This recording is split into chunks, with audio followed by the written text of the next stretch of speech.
Bismillahirrahmanirrahim. Assalamualaikum warahmatullahi wabarakatuh. Bersua dalam berita perdana malam ini, saya Ahmad Nurul Airi Hajirani. Dan saya Haryanti Jematusin. Berita-berita utama malam ini.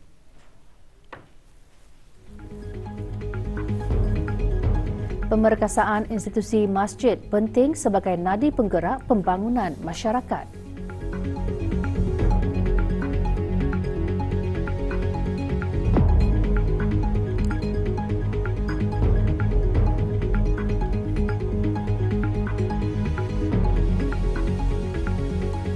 Gerai Pasar Kitani akan kembali beroperasi Sabtu ini.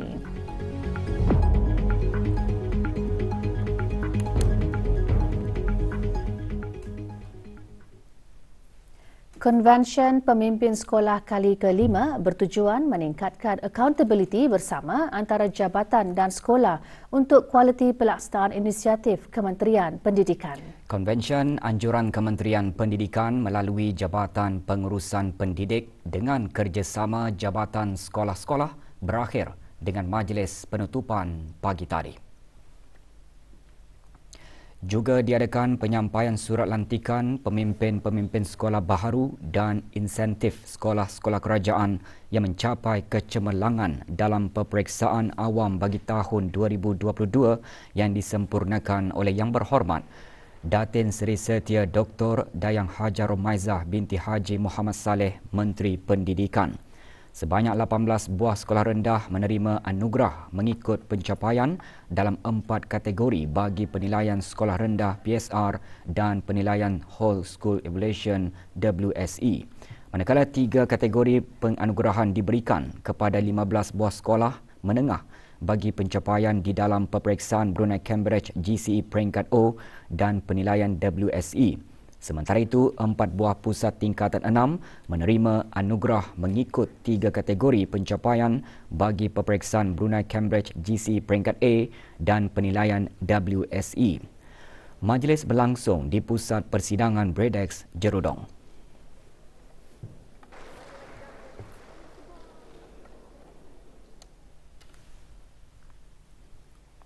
Sempena ulang tahun ke-66 Perkhidmatan Radio Brunei, Radio Televisyen Brunei pagi tadi mengadakan majlis membaca surah Yasin dan tahlil khusus bagi almarhum Sultan Haji Omar Ali Saifuddin Sa'dul Khairiwaddin, almarhumah Duli Raja Isteri Pengiran Anak Damit dan almarhum Duli Teramat Mulia Paduka Seri Pengiran Muda Haji Abdul Azim. Majlis berlangsung di Kubah Makam Diraja. Hadir Awang Haji Azman bin Haji Abdul Rahim, pemangku pengarah Radio Televisyen Brunei. Majlis disertai oleh 30 orang terdiri daripada pegawai-pegawai dan kaki tangan Radio Televisyen Brunei.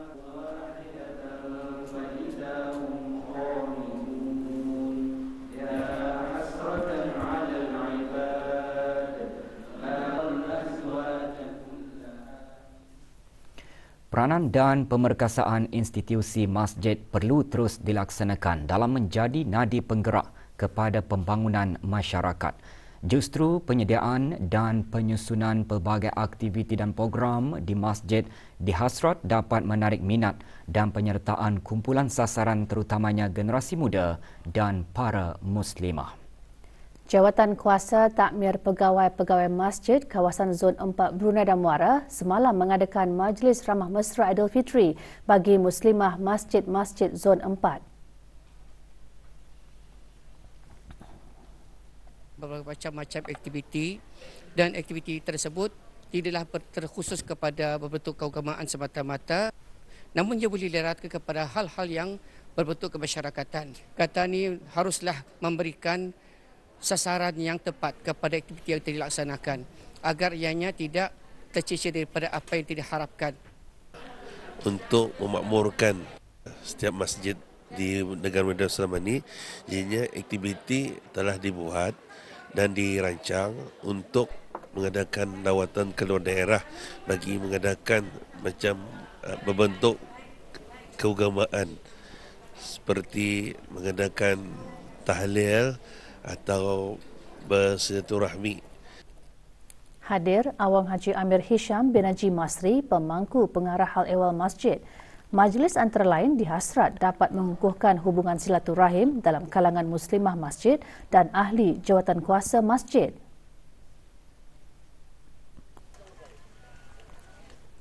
Para muslimah masjid juga mempunyai peranan dalam program menyemarakkan masjid sama ada sebagai jawatan kuasa pelaksana atau sebagai peserta. Kami akan mengadakan seperti membaca Al-Quran, majlis ilmu mengenai dengan pelajaran solat, pelajaran taharah, bagian wudu apa, perlu kebaya itu. Kami mengadakan sukan, ayah juga. Alhamdulillah, cara akan menarik dorang atau dengan adanya aktiviti itu, muslimah pun ada minat juga kan untuk datang ke masjid itu. Kalau untuk tarikan macam mana, muslimah dan beliau wanis, biasa kami menarik macam ada pertandingan tausyih, dikir, serapilan nama tu. Masa ni lagi ada musabaqah Quran. Kemeriahan sambutan Hari Raya Aidilfitri masih dapat dirasakan meskipun bulan Syawal sudah memasuki minggu kedua. Pagi tadi, Persatuan Saudara-Saudara Baharu Daerah Temburong Pesat mengadakan sambutan Hari Raya bersama Unit Dakwah Daerah Temburong dan Pusat Dakwah Islamiah. Hadir Awang Haji Ahmad Abdul Salam bin Haji Abdul Rahman, pemangku pengarah Pusat Dakwah Islamiah. Sambutan antara lain bertujuan mengeratkan silaturahim antara saudara baharu dengan pesat serta pegawai dan kakitangan Unit Dakwah Daerah Temburong dan Pusat Dakwah Islamiah. Saya sarankan kepada saudara-saudara baru di daerah Temburong ini untuk sama-sama masuk menjadi ahli persatuan pesat. Dengan adanya kita ni dalam persatuan kita ni akan ada membuat aktiviti. Okay? Dengan ada aktiviti itu kita ni dapat bersilaturahim bersama-sama kita ni saudara-saudara baru di daerah Temburong ini. Gerai pasar kita ni menjadi platform untuk para pengusaha dan peladang tempatan mempromosikan hasil masing-masing. Ikuti bahan beritanya selepas ini.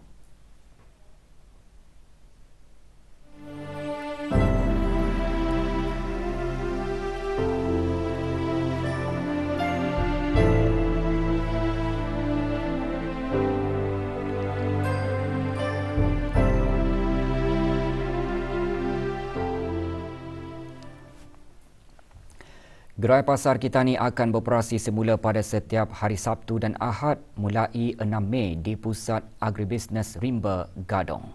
Gerai tersebut adalah salah satu inisiatif Jabatan Pertanian dan Agri Makanan untuk mendukung para pengusaha pertanian dalam membekalkan hasil segar tempatan berkualiti tinggi sekaligus untuk meluaskan pasaran dan jaringan perniagaan mereka melalui pemadanan pasaran.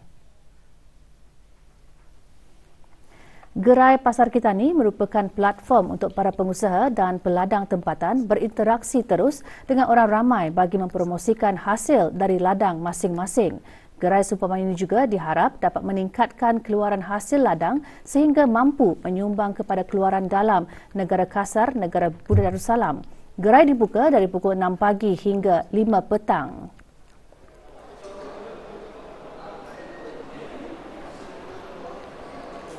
Orang ramai boleh mendapatkan keperluan harian seperti sayur-sayuran, buah-buahan, produk tempatan yang mentah dan produk agri makanan.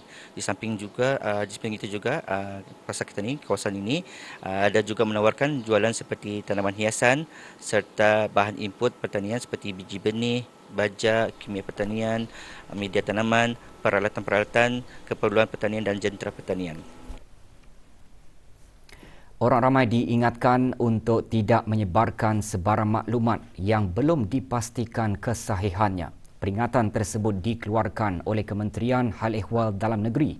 Berikutan maklumat dan gambar tular melalui media sosial dan aplikasi WhatsApp pada 3 Mei 2023 berkaitan maklumat keselamatan tinggi yang memaklumkan mengenai kegiatan satu kumpulan yang menyamar sebagai pegawai hal ehwal dalam negeri bagi tujuan banci dengan mengambil foto dan cap jari untuk tujuan pengesahan kad pengenalan.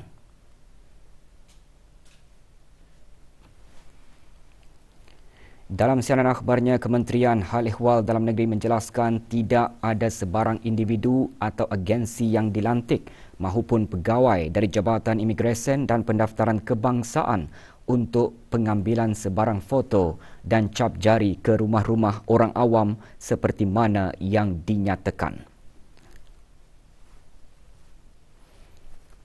Kementerian Hal Ehwal Dalam Negeri mengambil serius mengenai mesej tular yang tidak berasas tersebut dan ingin mengingatkan orang ramai adalah menjadi satu kesalahan di bawah bab 34 Akta Ketenteraman Awam Penggal 148 yang mana individu yang menyebarkan berita palsu secara lisan atau tulisan atau dengan apa juga cara lain dan menyebabkan ketidaktenteraman orang ramai adalah dikira sebagai melakukan kesalahan dan boleh dijatuhi hukuman denda RM3,000 dan penjara selama 3 tahun.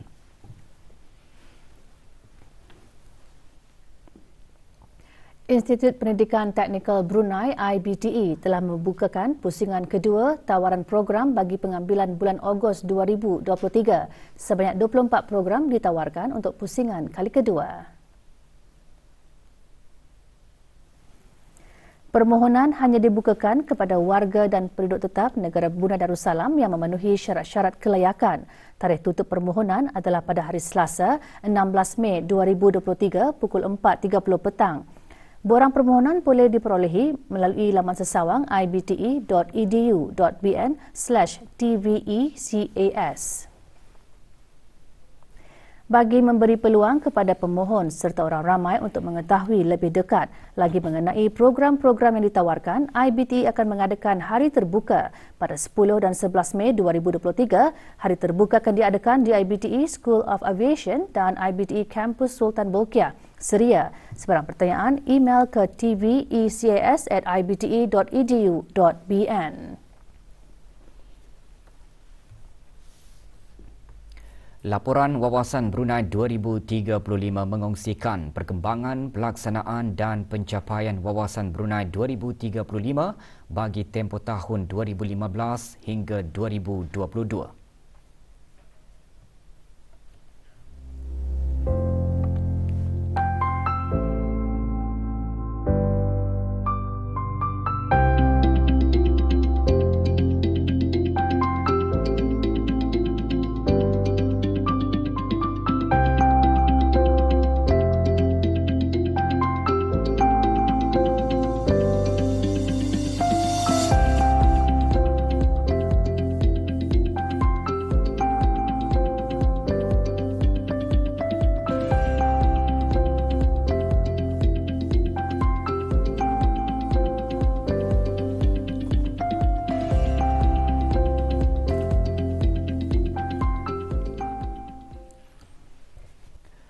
Majlis mengalu-alukan pasukan Sukan C diadakan di perkarangan Stadium Kebangsaan Morodok, Techo, Kemboja.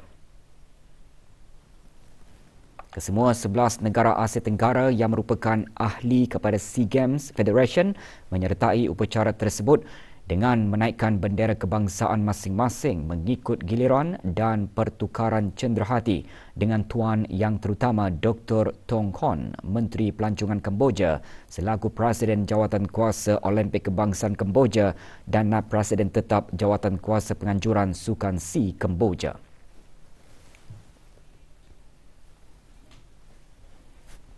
Sementara itu, pasukan lumba berhalangan negara Brunei Darussalam menduduki kedudukan ke-6 dalam acara 100 meter berganti-ganti lelaki. Atlet negara mencatat masa terpantas 30.3267 saat untuk memperbaiki catatan masa pada cubaan pertama iaitu 39.0979 saat. Pasukan Malaysia muncul pasukan terpantas dengan catatan masa 25.6236 saat, diikuti Filipina dengan catatan masa 25.8566 saat. Manakala Indonesia di tempat ketiga dengan mencatat masa terbaik 25.8795 saat.